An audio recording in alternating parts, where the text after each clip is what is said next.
Hello, good morning guys. Ngayon ay papakita ko sa inyo paano mag-harvest ng ink token. So, mag-harvest po tayo sa ating Trust Wallet. Ngayon, open natin Trust Wallet. So, dito ay daily ang ayuda. So, pasok lahat, no?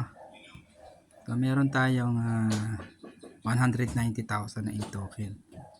So, ang value ngayon yan ay nasa 2,800. So, kano ba ang value ng ink token niyan? 0.014 centavos. So, mababa pa, kaya time to buy. Okay. So, ganito lang yung mag-harvest niya, no? Meron tayo yung naman, no? 3,000. So, dagdagan natin yan. So, punta tayo sa browser. Then, pasok tayo sa imstaking.com. Sa ating farming, kung saan tayo nag-harvest araw-araw. Yung token. Yan. Select natin ang AIM. Connect wallet.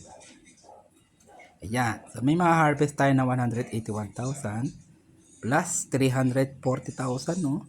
Na affiliate program. Na meron tayong so almost nasa 500,000 yan. Okay, so i-harvest na natin. Click lang natin harvest para makita nyo gaano ka-legit, gaano kabilis to. Yan. So meron po siyang gas fee, 9 pesos. Approve natin yan. Yung password natin. Mabilis lang yan, segundo lang yan. Ayan, oh, pasok na siya. Oh. Meron tayong 712,000. Ang value is $191. So, tingnan natin sa peso.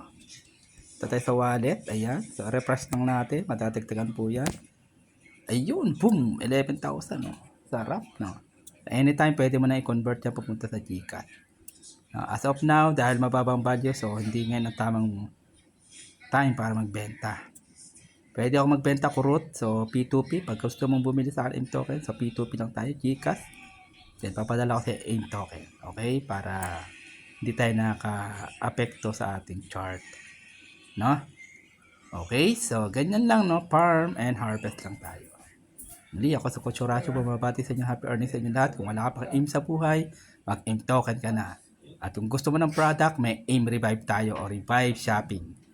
Okay, libre na po ang AIM token doon pag pumili ka ng package ng mga product namin. May product ka na, may token ka pang libre. Okay? Bye-bye. God bless.